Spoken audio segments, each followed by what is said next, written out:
Welcome to this ITTF Intertribal Task Force sponsored discussion on Native American business opportunities with the Wisconsin Department of Transportation.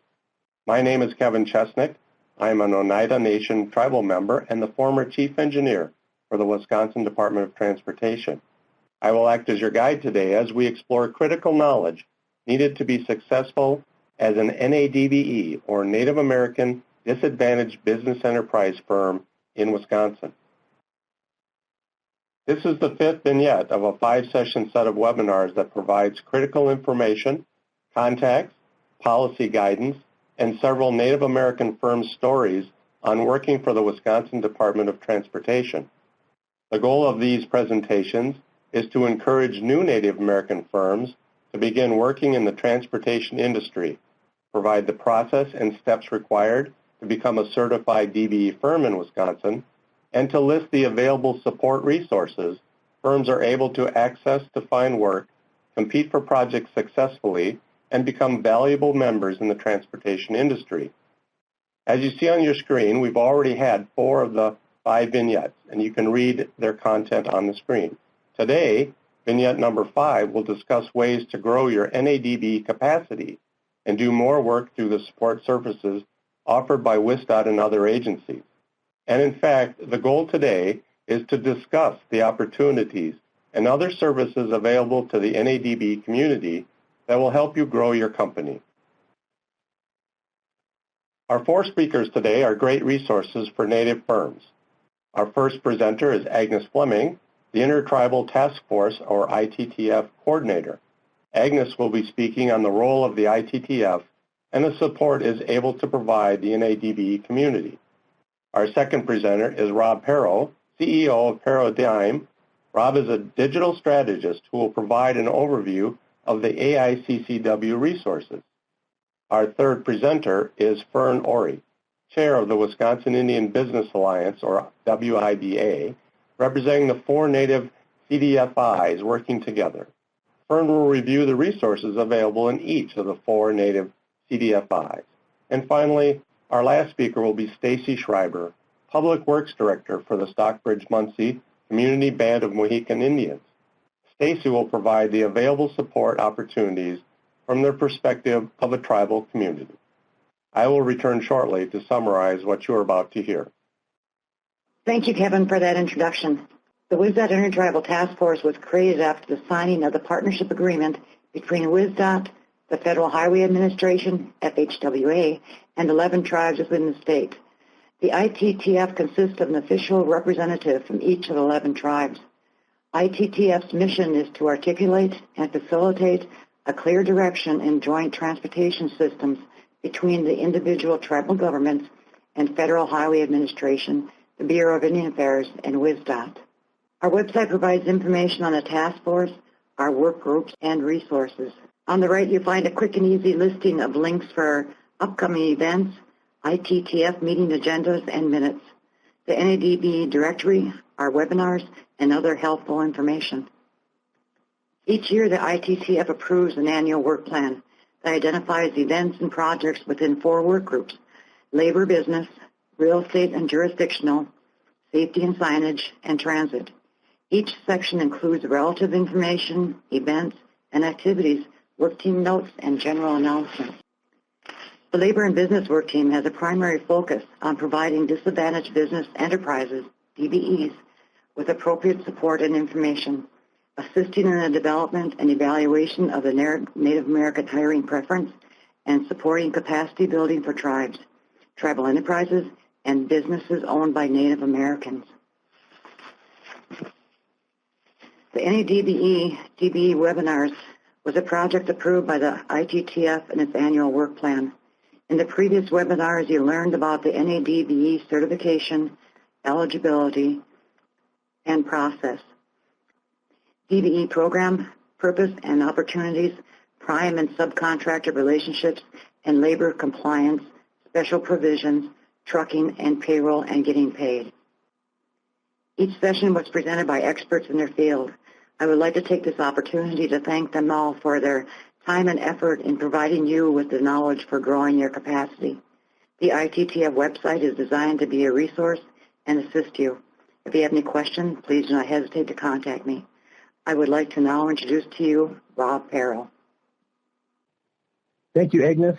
My name is Rob Perro. I am the CEO of Paradigm Design Studio here in Cambridge, Wisconsin. I'm speaking today on behalf of the American Indian Chamber of Commerce and the resources and benefits that being a member or a FACC client can provide. My story as a Native business owner, as a digital marketing agency, is maybe a bit different than most typical Native business owners in the state, and that our services are more consulting, online, social media, web design. So I really wasn't sure where I was going to fit in as a Native business owner, and to be honest, when I got started, I wasn't sure how to classify myself. I was just a small business owner. So my relationship with the American Indian Chamber started with a phone call with Craig about 4 years ago, just as many do, to get my name in another directory. So I did that. I became a member. My conversation with Craig was great. He let me know about, all the benefits that come with being a chamber member. But as with most other businesses, I was busy running my business and was really just looking to, have another stamp to put on my website, to put on my brochures as being affiliated with the American Indian Chamber, without really ever looking into, the benefits and resources and mentoring that was provided through them. As time went on, as a struggling small business, I realized that I needed to reach out and I needed some mentorship and some guidance and potentially some capital, to purchase some more equipment for my business, to potentially get some office space. So I reached out to Craig and Gary and Bev at the Chamber in Milwaukee, and really just more of a Q&A about, businesses like mine, they don't fit the profile of a normal chamber member. What are some networking opportunities, some mentoring opportunities? How do I run my business better? It really started with a casual conversation, but it led to something so much more. The Chamber and FACC were instrumental in my development and growth as a business owner, and have really been a catalyst to my business developing into what it is now over the last 3 to 4 years. So if we look at what sorts of resources and mentorship the American Indian Chamber and First American Capital provide, the number one is building relationships. As in any business, referrals are great, prospecting is key. How are you going to get your business and your contacts? The Chamber and FACC put on many events, are engaged with many different organizations, with Marketplace, with the ITTF, and can really put you in a position to build relationships, to network, to work native to native and peer to peer, and just position yourself for success. So it started for me with the ITTF conference a couple years ago, and then eventually with Marketplace, to the extent where our business was a finalist for Marketplace in 2017 because of the work we were able to do in Native country besides, other businesses as well. The training and funding support from First American Capital was critical to us building out our office, purchasing some more production equipment, cameras. We're a drone operating company in the state. And then certifications were key as well. To be honest, I didn't know anything about certifications when I started my business. Now I'm very well aware of, the opportunities and preference that those certifications can help your business in regards to landing government contracts. So we are an MBE business, and just having that label has really helped us with exposure. With state and federal, with the DOT, it's just put us in a better position. And I know some businesses maybe are too proud to say that they need a certification to do that, but all it means is that you're using your resources, to provide yourself more exposure to help your business grow. And the great thing about Craig and Gary and Bev is they will help you every step of the way to do the due diligence to make sure that you're getting those certifications in a timely manner without taking too much time away from your normal business duties. The last piece of resources for the Chamber, which we are very excited about, is the Native Business Development Center. What the Native Business Development Center is an e-learning platform for Chamber members and FACC clients that are native to native. The top Native business leaders in our state are providing tactical guidance and tips to help you run your business better, whether it's accessing capital or understanding 8A and Hub Zone, or how the SBA can help your business.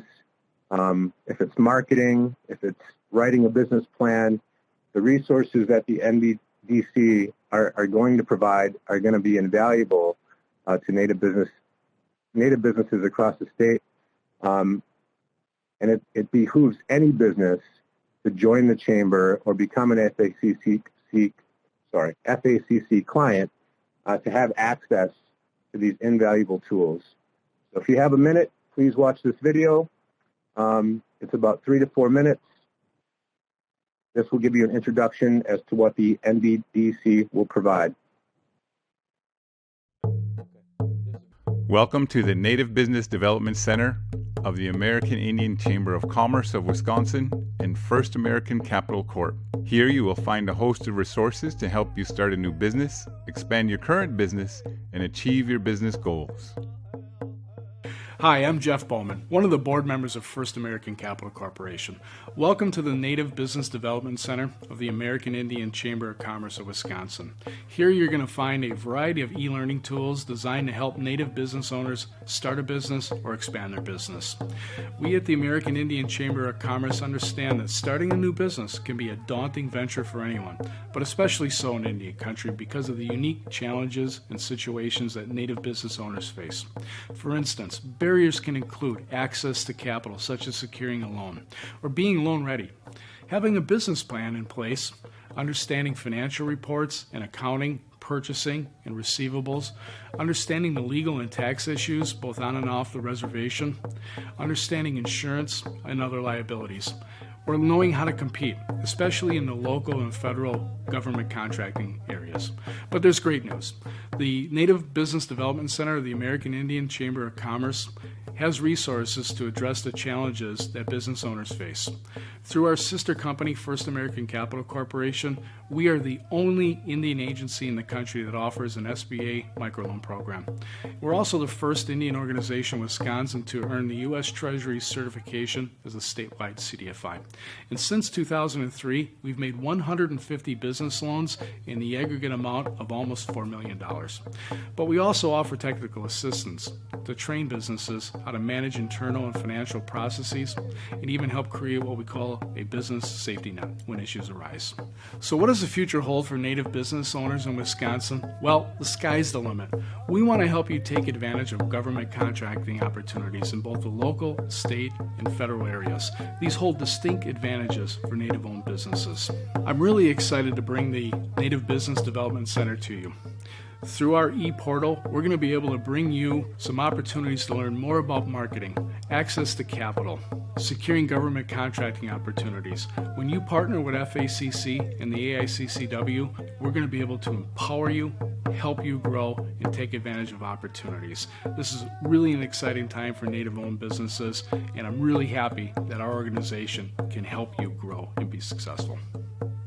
The Native Business Development Center was developed by the American Indian Chamber of Commerce of Wisconsin and First American Capital Corp., who, along with their sponsors and financial partners, are committed to helping Native businesses in Wisconsin grow and thrive. So again, why should you reach out to the American Indian Chamber of Commerce of Wisconsin? It is not just a directory, but an advocate for your business. There's access to capital through First American Capital Corp. We also are having a Wisconsin procurement training and grand opening at our new office in Hales Corners, May 3rd, where we will talk about succession planning, marketing for government contracting, and how to position your business for more exposure to land government contracts. And the Chamber's position for growth. The Chamber and FACC, with the relationship with the other CDFIs across the state, have developed WEBA, and that collective co-op of CDFIs has allowed for so many more resources for Native businesses to have access to the capital that they need to grow. So if you need assistance, if you need training, if you need mentorship, if you need capital, if you just have questions about what it means to be a chamber member or how to help start your business or grow your business, please click on the link below, aiccw-facc.org. Again, my name is Rob Perro. I appreciate your time, and I wish you all the best of luck in your business ventures. I will be handing off to Fern Ori, who will be presenting next. Thank you. Thank you, Rob. Hello, my name is Fern Ori. I'm the chair of the Wisconsin Indian Business Alliance, and I wanted to talk to you about our opportunities and development services in Wisconsin through the Alliance. The Wisconsin Indian Business Alliance is comprised of 4 Native CDFIs. A CDFI is a community development financial institution. In Wisconsin, we have 4 certified Native CDFIs. They're listed here. First American Capital Corporation, based out of Milwaukee. First Nations Community Financial, based out of Black River Falls. Niji Capital Partners Incorporated, based out of Kashina. And the Wisconsin Native Loan Fund, based out of Lac du Flambeau. You can see on the map the locations of our offices throughout the state. The Wisconsin Indian Business Alliance is comprised of the members we just spoke of, along with strategic partners. We have a strategic partner with the Wisconsin Economic Development Corporation, and we also enjoy community partners of the Great Lakes Intertribal Council's Small Business Technical Assistance Program and the Federal Reserve Bank of Minneapolis. One of the main resources that we would like to display for you is our continuum of products and services. These are the resources offered throughout the state to tribal members across Wisconsin through the various CDFIs that we've mentioned as our alliance. You can see there are development services such as financial literacy, understanding credit, homebuyer education, technical assistance for startup for businesses, pre- and post-loan readiness. We also offer credit repair loans, refinancing options, construction loans, vehicle loans, home loans, of course, microenterprise loans and small business loans with the dollar amounts displayed on the continuum. We also have things like home improvement loans, down payment assistance loans, and debt consolidation loans. And you can contact any of the 4 Native CDFIs to find out which particular loan product you'd like to access. You can also access this information through our webanative.org website for the Wisconsin Indian Business Alliance. This slide shows us the impact of the Wisconsin Indian Business Alliance in Wisconsin for 2018. We've deployed a collaborative amount of over $2 million in Wisconsin to Native-owned businesses and tribal members. You can see the breakdown between consumer loans, 1.1 million, business loans, over 870,000. We've created 103 jobs, either retained or created, and assisted over 500 families and individuals, along with over 132 small businesses assisted. These are just 1 year of impacts in the state of Wisconsin, and this is the results of the hard work of your Native CDFIs in our state working for you. We would like to display our funding partners that have contributed to the success of the organization.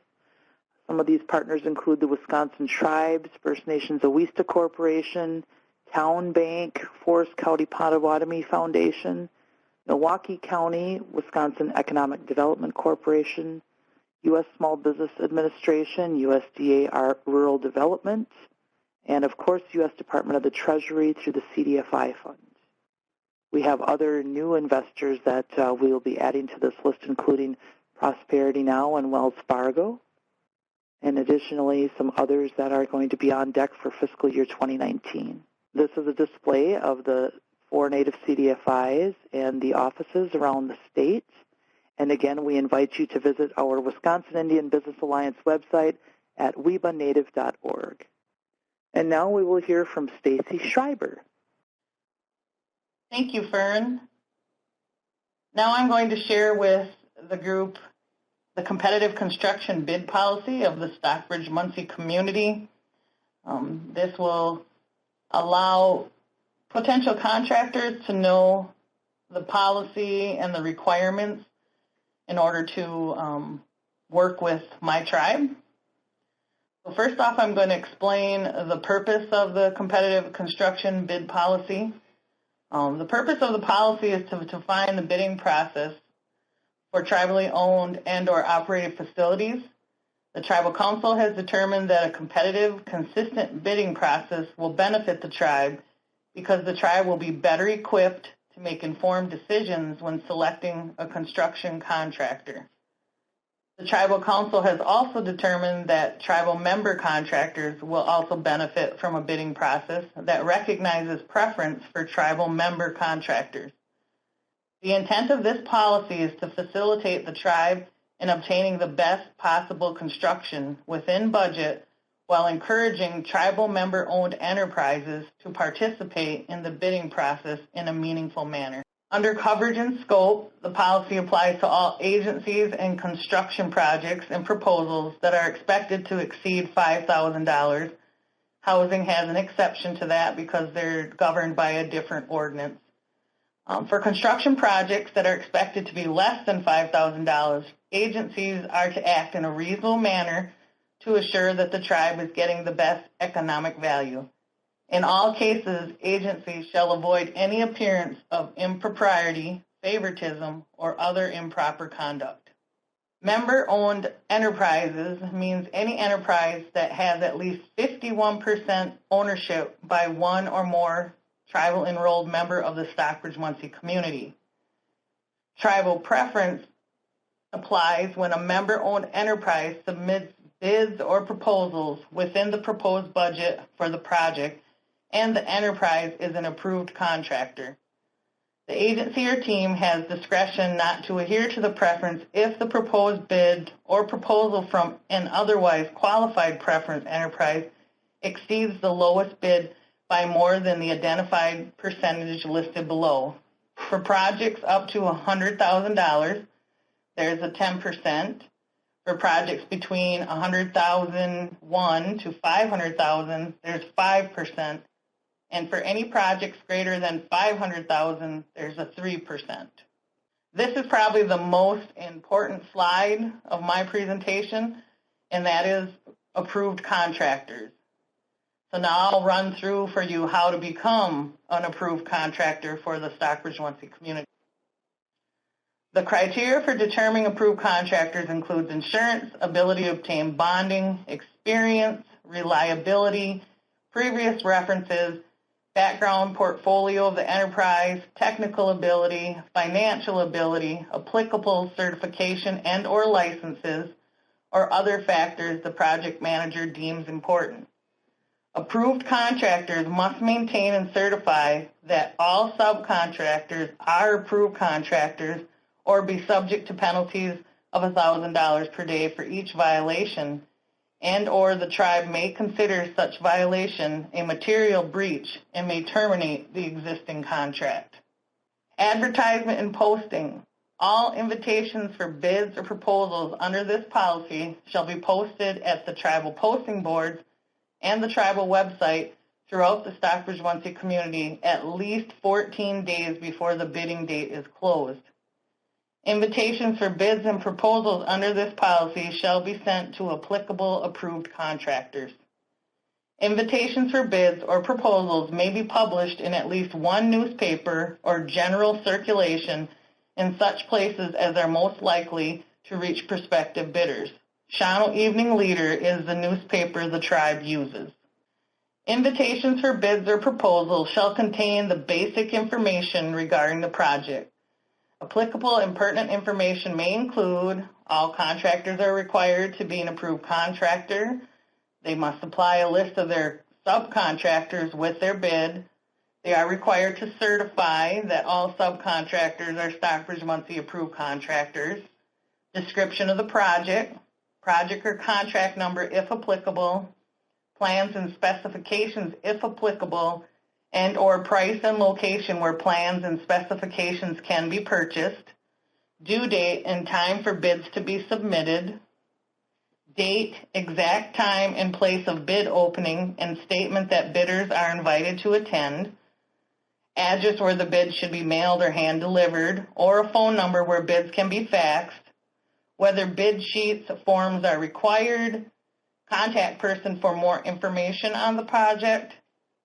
All invitations for bids shall include a statement that Indian preference shall be adhered to in contracting, subcontracting, and hiring.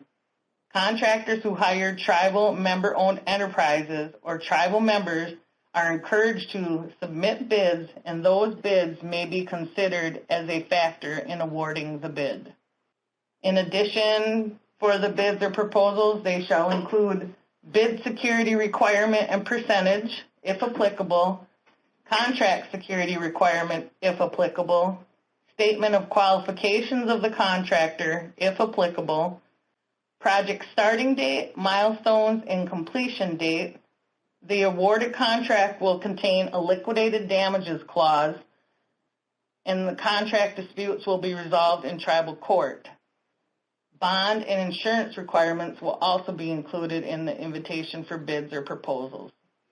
These will also include the tribe's right to reject any and all bids, whether bids may be withdrawn, whether tribal, federal Davis-Bacon, or HUD wage rates apply, whether AIA contracts and documents shall be utilized, the tribe's right to withdraw advertisement for bids.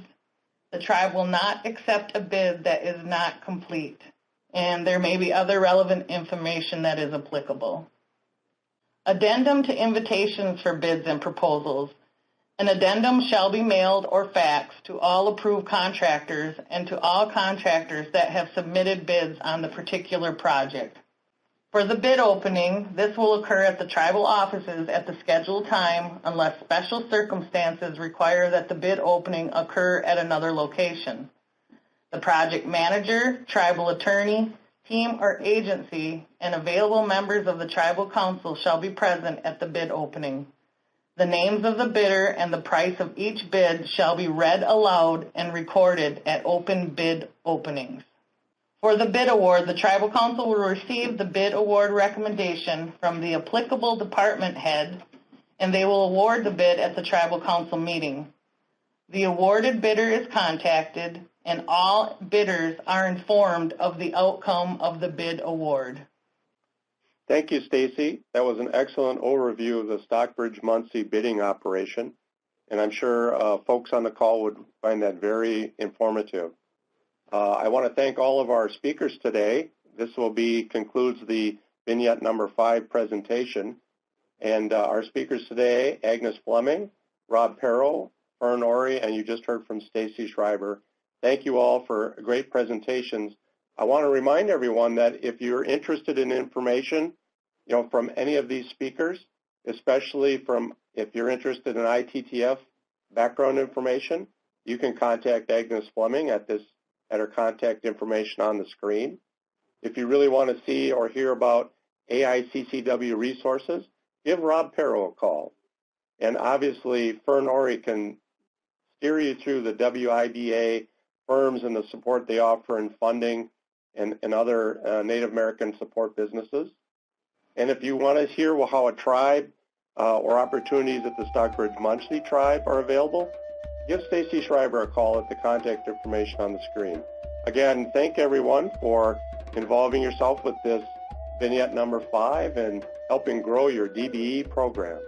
Thank you.